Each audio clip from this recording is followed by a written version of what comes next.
छापा। आज अपन देखेंगे पॉलिटी में छापा मतलब कौन कौन सी एजेंसियां हैं जो सरकार के लिए काम करती हैं और कौन कौन से स्टेट के लिए। जैसे ईडी, इनकम डिपार्टमेंट टैक्स, ये टैक्स पर नहीं लगता, संपत्ति पर लगता है। आईटी यानी इनकम टैक्स, जीएसटी, सीबीसी अधिकारी, सीसीटीवी, ये सीबीसी बिल्कुल सीसीटीवी कैमरे की तरह होती है। सीबीआई सेंटर ये सेंट्रल गवर्नमेंट के लिए काम करती है। हाई कोर्ट, सुप्रीम कोर्ट जा सकते हैं। हाई कोर्ट, सुप्रीम कोर्ट के लिए काम कर सकती है। हाई कोर्ट सुप्रीम कोर्ट के लिए भी काम करती है। जैसे कि कोई भी मुकदमा है सरकार के खिलाफ, तो ये सरकार के खिलाफ नहीं लड़ेगी, सरकार के लिए ही हाई कोर्ट सुप्रीम कोर्ट में लड़ेगी। कुछ एजेंसियाँ होती हैं जो सरकार के सपोर्ट में काम करती हैं, जैसे देश के लिए कोई एजेंसियाँ काम करती हैं वो। सीआईडी जैसे स्टेट की अपनी होती है, ये स्टेट के लिए काम करती है। स्टेट गवर्नमेंट हाई कोर्ट में मुकदमा लड़ सकते हैं। NCB drug. जीएसटी जैसे आपकी फ़ीस कितनी है 100%, उस पर 18% जीएसटी है। मतलब 18% जीएसटी ले लेंगे तो आपका पैसा कितना बचेगा 82 82। आपका खर्चा मान लो 32 है, आपका खर्चा हटा के आपके पास कितने बचे 50। इसके ऊपर लगेगा आपका इनकम टैक्स, आपके खर्चे को काउंट नहीं किया जाएगा। रॉ भारत के बाहर, आईबी इंटेलिजेंस ब्यूरो भारत के अंदर, देश के अंदर आईबी काम करती है और भारत के बाहर रॉ। एनआईए आतंकवादी संगठन, जैसे कि नेशनल इन्वेस्टमेंट एजेंसी, ये आतंकवादियों के लिए काम करती है। ये हो जाएगा आपका यूएसए और ये हो जाएगा आपका इंडिया। ठीक है, यूएसए में क्या होती है एफबीआई, इंडिया में क्या होती है CBI.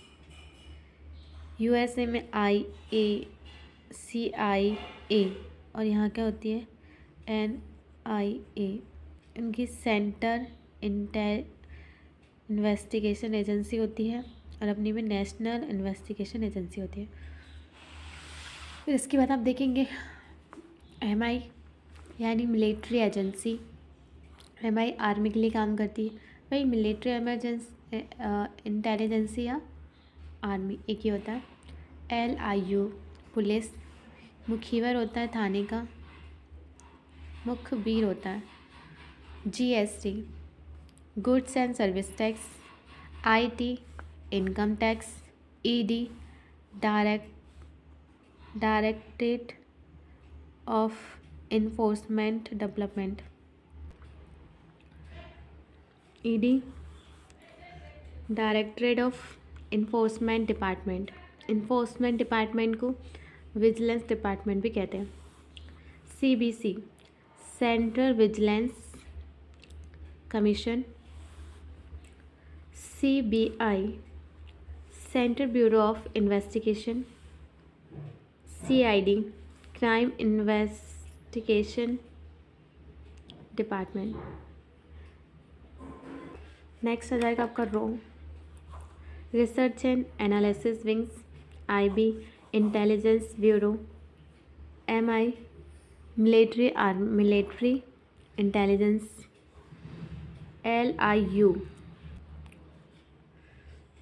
LIU local investigations unit intelligence, local intelligence unit.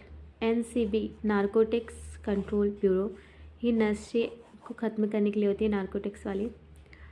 स्टेटरी या स्वायत्त संस्थाएं कौन कौन सी होती हैं UPSC, PSC, election commission, CAG, NGT, national green tribunal, NHRC, national human right commission. Court district court, high court, supreme court. Panchayat नगर निगम, RBI, SB, SEBI, RBI, SEBI आयोग, OBC आयोग, SC ST महिला आयोग। कॉन्स्टिट्यूशनल यानी संवैधानिक निकाय, संविधान में है जो। AG 76, संसद 79, CAG 148, SC यानी supreme court 124, FC 238, financial commission 280। गैर संवैधानिक योजना आयोग, NITI Aayog, NDC, national development commission. असंवैधानिक हत्या, रेप, अपहरण। देखो संविधान में कुछ कॉन्स्टिट्यूशन संवैधानिक चीज़ें हैं, कुछ गैर संवैधानिक और कोई असंवैधानिक, जिन्हें संविधान में नहीं माना जाएगा। गैर संवैधानिक जो अलग से जोड़ी गई हैं, ये है ही नहीं संविधान में। तो जो संविधान में है वो अपने देख लिए, CAG संसद, AG, CAG, SC, FC। और गैर संवैधानिक जिन्हें अलग से जोड़ा गया है, योजना आयोग, नीति आयोग, NDC। असंवैधानिक हत्या, रेप और अपहरण। विकास कैसे हुआ? अब कहानी स्टार्ट होती है कि संविधान कैसे बना। विकास के लिए चार्टर आए और कुछ अधिनियम आए। निर्माण किस किस का हुआ? आर्टिकल, अनुच्छेद और प्रस्तावना। IPC, CRPC, IR,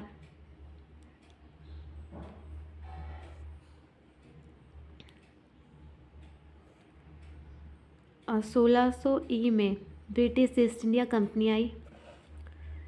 ये कहाँ से? इंग्लैंड से। ब्रिटिश ईस्ट इंडिया कंपनी कहाँ पे आई? आपकी भारत में आई। चार्टर अधिनियम इंग्लैंड से बन के जो नियम कानून आए उनको चार्टर्ड बोला गया, और भारत ने अपने लिए जो बनाए भारत शासन अधिनियम, भारत में जो बने उनको ये बोलते हैं भारत शासन अधिनियम 1998। फिर इसके बाद आप देखेंगे चार्टर्ड अधिनियम आया, first regulating act 1773।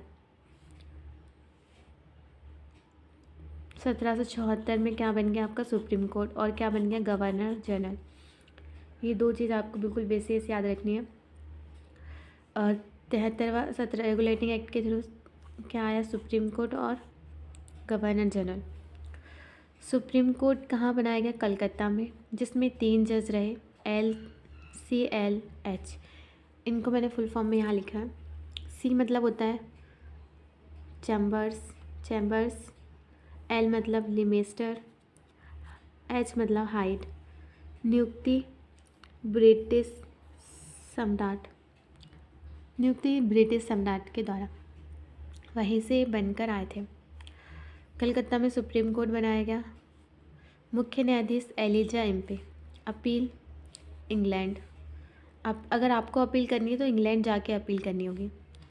Bombay, Madras, Kolkata के अधीन थे। बम्बई मद्रास में भी न्यायालय खोले गए, वो किसके अधीन थे? तो कलकत्ता के अधीन थे। बंगाल के गवर्नर को गवर्नर जनरल कहा जाने लगा। ब्रिटिश शासन PM लॉर्ड नॉर्थ। ब्रिटिश में उस टाइम पे PM कौन थे? Lord north. और नेक्स्ट इसके बाद पिट्स इंडिया एक्ट 1784। द्वैत शासन, डुअल गवर्नमेंट, जैसे निर्देशक, डायरेक्टर, व्यापारी India. Let's start for the Pitt's India act. Pitt's India act क्या है? 1784 में द्वैत शासन को लेकर था, डुअल गवर्नमेंट, जिसमें एक निर्देशक होता है और एक नियंत्रक होता है। निर्देशक यानी डायरेक्टर, जो व्यापार करते हैं यानी इंडिया के लोग, और नियंत्रक यानी कंट्रोलर यानी राजनीतिक और सेना। राजनीतिक और सेना को देखने का काम कौन करेगा? आपका UK यानी ब्रिटेन। राजनीतिक और सेना देखेगा यूक्रेन, बाकी व्यापार कौन करेगा? इंडिया। कर्मचारी को उपहार नहीं दिया जाएगा। गवर्नर जनरल परिषद को जो पहले 4 थे उनको कम करके 3 कर दिए गए। इसके बाद नेक्स्ट आएगा 1786। गवर्नर जनरल को वीटो पावर दे दिया गया। वीटो पावर की चर्चा आर्टिकल 111 में की गई है। इसके बाद आप नेक्स्ट देखेंगे चार्टर्ड अधिनियम 1813, चार्टर्ड एक्ट 13 में क्या कहा गया है? शिक्षा पर 1 लाख रुपए खर्च, ईसाई धर्म का प्रचार, ब्रिटिश ईस्ट इंडिया कंपनी के एकाधिकार को आंशिक रूप से समाप्त किया, पूर्णतः समाप्त नहीं किया गया है। चाय और चीनी पे से उनके अधिकार को हटा दिया गया है। देखो 1813 से स्टार्ट हो गया था ब्रिटिश ईस्ट इंडिया कंपनी की शक्तियों को कम करना। जैसे फर्स्ट से तो आपका ये रहा, शिक्षा के ऊपर 1 लाख रुपए खर्च, ईसाइयों को धर्म का प्रचार करने दिया और ब्रिटिश ईस्ट इंडिया कंपनी के एक अधिकार को आंशिक रूप से समाप्त कर दिया गया, चाय और चीनी पे से। फिर इसके बाद 1833 chartered act, British east India company का एक अधिकार को पूर्णतः समाप्त कर दिया गया और एक विधि सदस्य यानी लीगल मेंबर को बनाया गया। ये विधि बनाने के लिए एक मेंबर भेजा गया कि कानून बनाने के लिए आप वहाँ जाओ और भारत में रहो, देखो किस चीज़ की ज़रूरत है, किस प्रकार से नियुक्ति हो रही है, फिर उसके अकॉर्डिंग अपन काम करेंगे। फिर 1853 में 1853 चार्टर्ड एक्ट यानी विधि परिषद लीगल काउंसिल बनाया गया। पहले उन्हें एक विधि अधिकारी भेजा, उन्होंने बताया कि सही से भर्ती नहीं हो रही है, किसी को भी योग्यता के अकॉर्डिंग नहीं दिया जा रहा है, बस किसी को भी भर्ती कर देते हैं, किसी को भी मतलब IAS बना दे रहे हैं, जो ड्यूटी जिसके लायक है उसे नहीं दी जा रही है।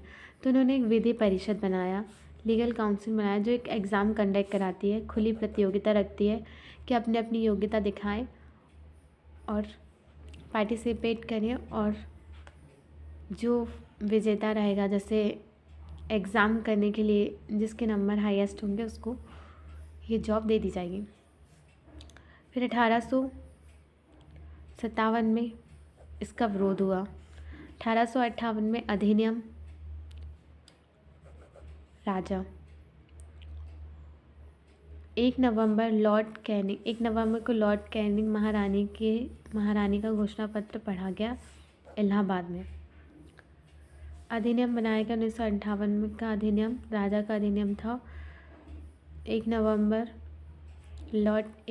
को लॉर्ड कैनिंग ने महारानी का घोषणा पत्र पढ़ा। कहाँ पढ़ा? इलाहाबाद में, जिसमें राजा के पद को समाप्त करके क्या करा गया? 1886 में रानी का पद बनाया गया। ब्रिटिश ईस्ट इंडिया कंपनी के एक अधिकार, ब्रिटिश ईस्ट इंडिया कंपनी को ही समाप्त कर दिया 1858 में। फिर इसके बाद गवर्नर जनरल के पद को समाप्त कर दिया गया, चार्टर अधिनियम समाप्त कर दिया, राजा के पद को समाप्त कर दिया गया, क्षेत्र समाप्त कर दिया गया। राजा 1858, वाइसराय और फिर राज्य सचिव, मतलब ऐसा कानून बनाया गया कि पहले राजा रहेगा सबसे ऊपर, फिर वाइसराय, फिर राज्य सचिव। फिर अपन आगे देख लेते हैं 1861 विभागीय पोर्टफोलियो मंत्रालय लॉर्ड कैनिंग, IPC CRPC। 1861 में विभागीय पोर्टफोलियो मंत्रालय लॉर्ड कैनिंग, IPC CRPC। विभाग को पोर्टफोलियो बोला जाता है। पोर्टफोलियो मंत्रालय के टाइम कौन थे? Lord Canning. इसी में IPC और CRPC कानून बनते हैं। IPC CRPC कानून लागू होते हैं ना। 1892 बजट पर बहस निर्वाचन। 1909 मार्ले मिंटो सुधार, सांप्रदायिकता का जनक। सांप्रदायिक मतलब क्या होता है? मारपीट। फूट डालो शासन करो की नीति 1909। मुसलमानों को पृथक निर्वाचक क्षेत्र 1909। फूट डालो शासन कर मार ले मिंटो सुधार 1909। फूट डालो शासन करो 1909। मुसलमानों को पृथक निर्वाचन क्षेत्र 1909। याद रखना अच्छे से। फिर 1919 मॉन्टेग्यू चैम्सफोर्ड, ईसाई सिख फीमेल को वोट देने का अधिकार दिया गया। राज्यों में द्वैत शासन, याद रखना क्या 1919 में राज्यों में द्वैत शासन। राज्यों में द्वैत शासन कहाँ पे? विधान मंडल में। राज्यों में मतलब विधान मंडल में द्वैत शासन। क्वेश्चन ऐसे ही आता है हर बार कि विधान मंडल में द्वैत शासन किस अधिनियम के तहत लागू हुआ? तो 1919। इसलिए याद रखना इसको।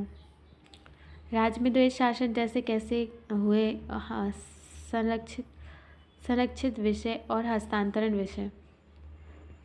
तो संरक्षित विषय पर अंग्रेज कानून बनाते थे और हस्तांतरण विषय इंडिया के लोगों को दे दिए गए थे। प्रांतीय परिषद, विधान परिषद। प्रांतीय परिषद, विधान परिषद दोनों एक ही होता है। 1784 में द्वैत शासन लागू हुआ था। 1898 में द्वैत शासन खत्म हो गया, क्योंकि पूछा जाता है कि जब 84 में लागू हुआ था तो द्वैत शासन खत्म कब हुआ? 1898 में। फिर इसके बाद आएगा 1935। 1935 अधिनियम से क्या हुआ? म्यांमार को अलग कर दिया गया 1935 में। राज्य में द्वैत शासन को समाप्त कर दिया गया। राज्यों को पूर्णतः स्वतः मिल गई। राज्यों का स्वतंत्रता मतलब राज्यों को पूर्णतः इंडिया को दे दिया गया और राज्य में जो द्वैत शासन था वो ख़त्म हो गया। फिर बात आ गई केंद्र में द्वैत शासन। पहले अपन ने राज्य में आधा शासन लिया, फिर अब राज्य पूरा ले लिया, अब केंद्र में द्वैत शासन। कब स्टार्ट हुआ? 1935।